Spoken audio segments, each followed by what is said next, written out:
Hi mga kauntoy, kumusta kayo mga kauntoy, no? Sana'y nasa mabuti kayong kalagayan mga kauntoy.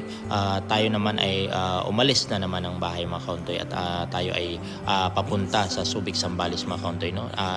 Dahil sa sobrang init ng panahon ngayon mga kauntoy, naghanap na naman tayo ng maliliguan mga kauntoy, na mapaglabasan ng init ng ating mga nararamdaman dahil sa sobrang init ng panahon ngayon mga kauntoy, no?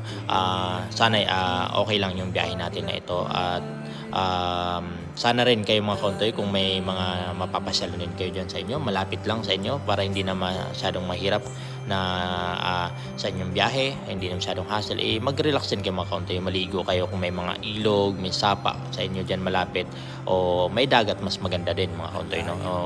Yun lang mga kauntoy, ingat-ingat tayong lahat mga kauntoy, no? Ingat-ingat tayong lahat. God bless mga kauntoy. See you sa next video mga kauntoy. Bye!